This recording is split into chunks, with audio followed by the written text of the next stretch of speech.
Welcome to Conversations Live. For more than a decade, we've brought you the best in books, entertainment, celebrity interviews, and current events.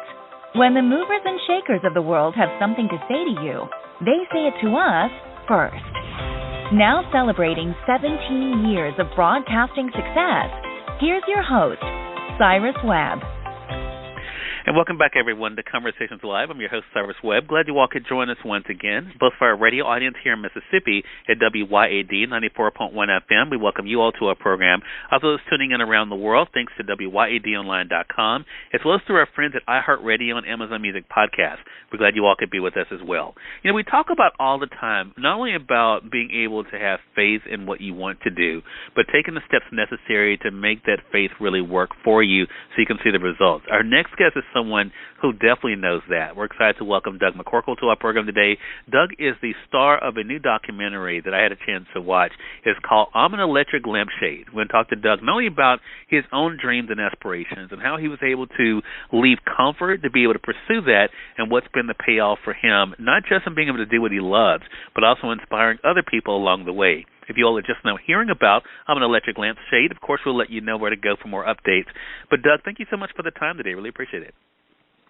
Yes, thank you, Cyrus. Nice to be on the show. Well, thank you. I appreciate that. So, Doug, this is a really inspiring story, and I want to, first of all, shout out our mutual friend, Clint Morris of October Coast PR, who first told me about you and offered me a chance to see the film and to talk to you, because he knows this was right up my alley. We talk about on the show all the time about how you have to let go of fear, you have to let go of doubt, you know, your own perceptions about yourself and go for something that you love. You've been able to do that, Doug. So what has it been like for you now to share that journey with all of us?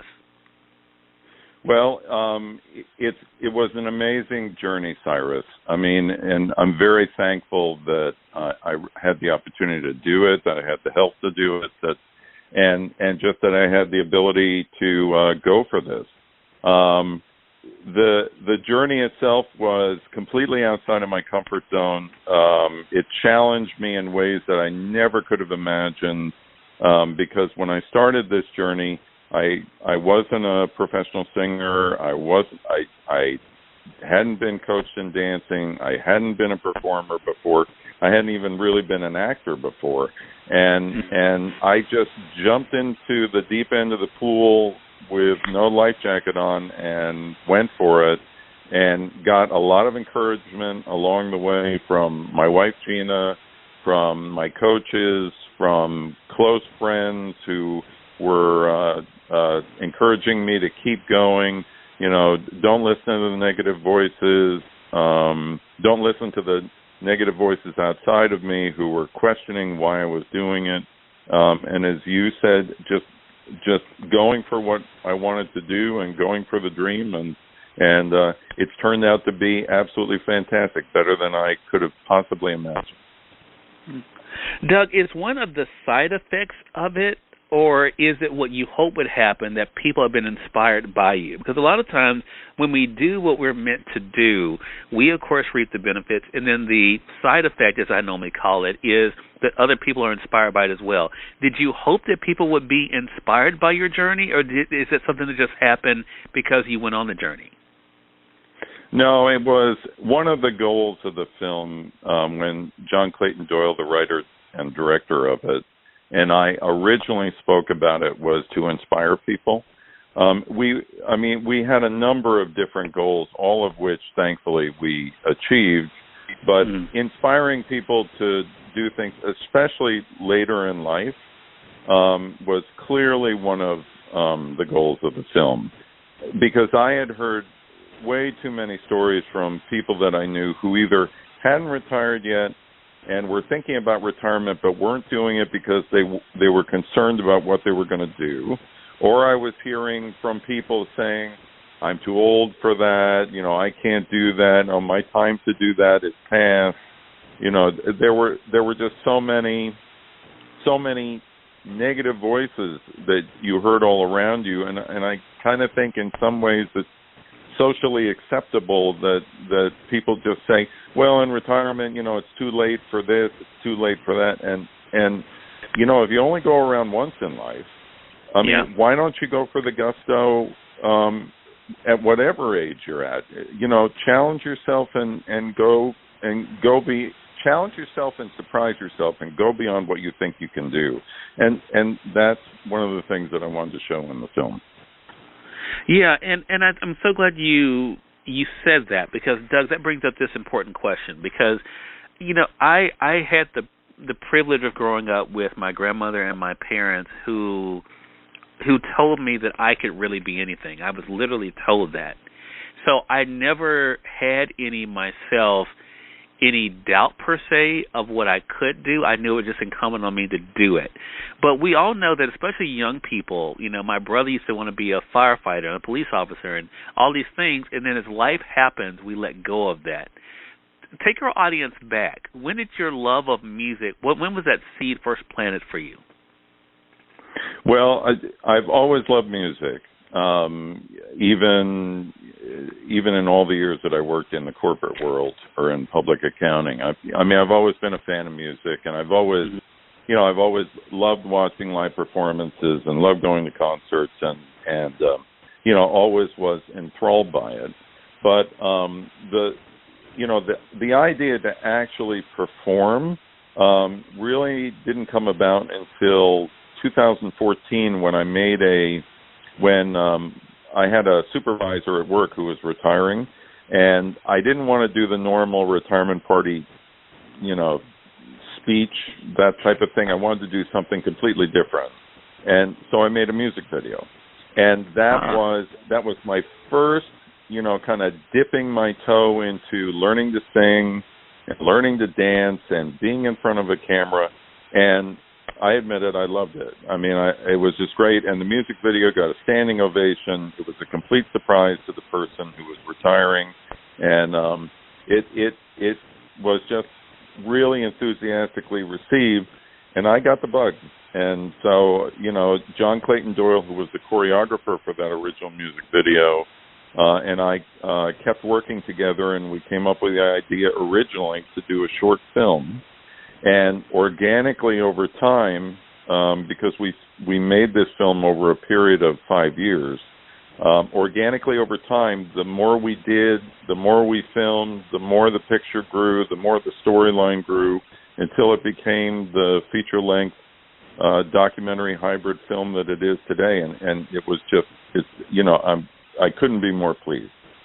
Yeah. And in it, we're not only able to hear your voice and see your story evolve, Doug, we're able to hear from those who know you as well. I want to get more into that, but I want to say for those who are just tuning in, though, either on the radio side or online, you're listening to Conversations Live. Doug McCorkle is our guest for this segment. Doug is the star of the new documentary, and I'm an Electric Lampshade, and we're going to let you guys know how you can stay connected with that. Doug, I was saying to you before we went on here, you not only, of course, have gotten a great response here in the United States, but also internationally. What has that been like for you to show it by the proof, the social proof, that this really is a universal story of being able to make a decision to go for your goals and dreams and then to be able to pursue it? What has that been like for you to kind of see and to be able to show? Well, it's really been wonderful that the film has been accepted into film festivals throughout the world. Excuse me, we've screened at 3 festivals in the UK. We've screened at one festival in New Zealand that also screened in Australia. We're screening in October at a film festival in Warsaw, Poland, and we're currently screening at a virtual film festival down in Mexico. So just getting the international exposure and also getting some awards from these film festivals is just a wonderful recognition that this is a universal story, and people appreciate the film that we made. They appreciate the storyline. They appreciate the time and the care that we took to make the film, and that's a wonderful thing, Cyrus. Absolutely great. Yeah. So you mentioned the amount of time that it took. What was it like for you to see the finished product, Doug, to see your own evolution? Yeah.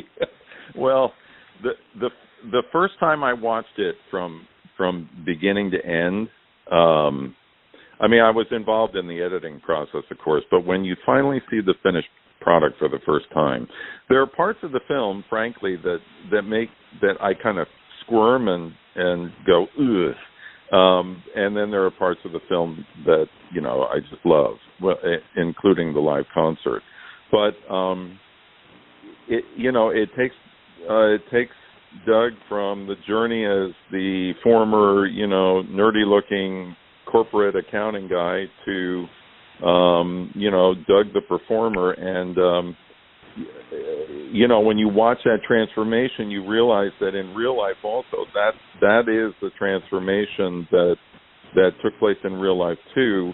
And it's just amazing to look back and say, gee, who would have thought, Right.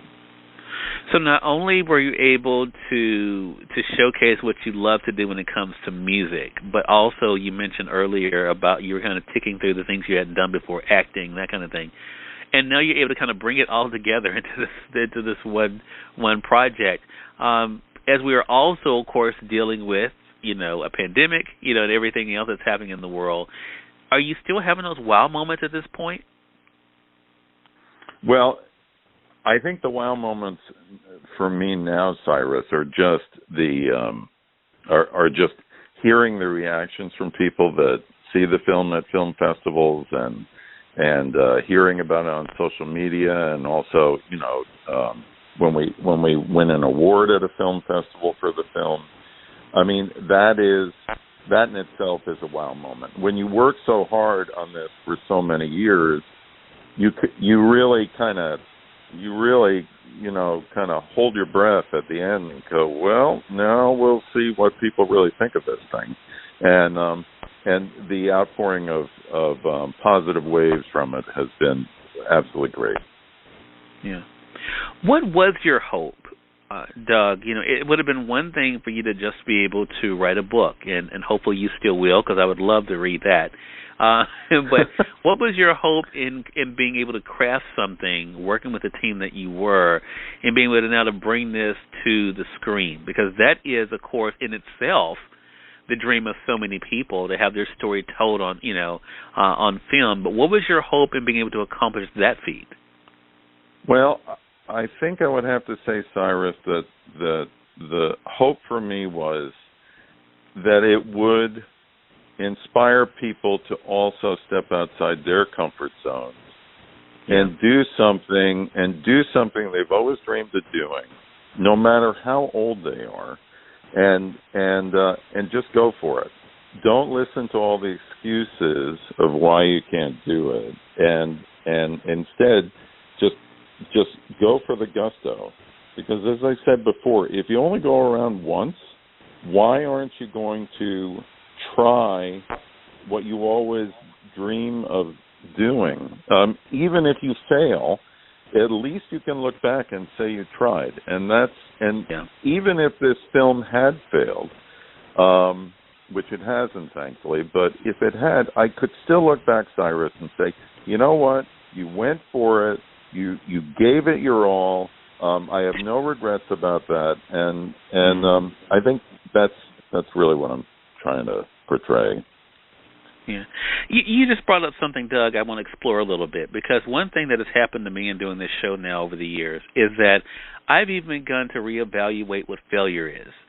So I'm curious, for yourself, is that one of the things that you also have realized, that maybe things aren't always as we normally like to call them or see them? Yeah, absolutely. I mean, one of the things that I had to come to grips with in doing this film, because I hadn't performed, sung, danced, acted before, is that it could fail. And in fact, there was talk when I was preparing to be the performer that I am in the live concert in the film, that maybe we should film it that Doug is a complete failure at the end. And I spoke to the writer and director, and I said, look, I didn't do all this work to be a flop in the finale of the film. So I said, I don't endorse that. I want to show my best side, and I will work my hardest to do that. so that when the filming happens, the best side comes through. And that's what we did. But, failure was something that was kind of, lurking in the background all the time. And you know what? You just have to accept it and go for it. Right. Such a great point. For those who are just now hearing about the film, and I want to definitely give you an opportunity because, of course, in the trailer even we're able to hear the title actually in the last words of the trailer. Talk to us kind of about the name of the documentary, Doug, and how that came about. So I'm an Electric Lampshade was the very first original lyric that I wrote when I was creating the song Hooked on Me with John Clayton Doyle and two other colleagues. And it just stuck. When we thought about a title for the film, because of the amazing journey that Doug goes on during the course of this film, I'm an Electric Lampshade just seemed to be like the perfect descriptor for and perfect title for such an unusual journey that Doug goes through on this film. So that's kind of where the title came from. Wow. Well, I tell you, it definitely gets your attention and makes you wonder what it's about. The trailer itself brings you in, but the actual story, to actually be able to watch the documentary, definitely, and be able to share, your story. And it's so funny, even in this conversation, hearing Doug talk about himself in third person. I love it because we're talking about the film itself. I love that because it is such a great blend, right, of storytelling, as well as, of course, being able to bring in your own perspective and journey as well. And again, this is a message that's so important for all ages. But I love what Doug said here, and that is, of course, remembering that you are never, I would say, Doug, never too old and never too young, because sometimes young people are told what they can't do either, and we see young people that are doing extraordinary things. So don't allow the limitations of others to be heaped upon you and make that your reality. I think that's what Doug is really sharing here. Again, everyone, Doug McCorkle has been our guest. The documentary is called An Electric Lampshade. So, Doug, how can our audience kind of stay connected with you and the journey? Well, there are two good ways to do it, Cyrus. The first is to hit up the website for the film, which is I'mAnElectricLampshade.com. There's a mailing list you can sign up on to get updates about what's going on with the film. We also have an Instagram page for I'm an Electric Lampshade. So you can definitely tag that. You get updates on everybody else that's involved in the film, and it's getting a lot of following right now, which is really great. Those are right now the two best ways to do it. All right. Well, Doug, this has been great. I'm so glad we had a chance to talk again. Thanks to our mutual friend, Clint Morris of October Coast, for setting this up. And, Doug, it goes without saying, you're welcome back here anytime. Oh, I appreciate it, Cyrus. Thank you so much. Hey, more than welcome. And we thank you, our audience, for tuning in to another great segment of Conversations Live. Until next time, I'm your host, Cyrus Webb, saying, as always, enjoy your day, enjoy your life, enjoy your world. Thank you all for choosing Conversations Live. Now let's go make today amazing. Take care.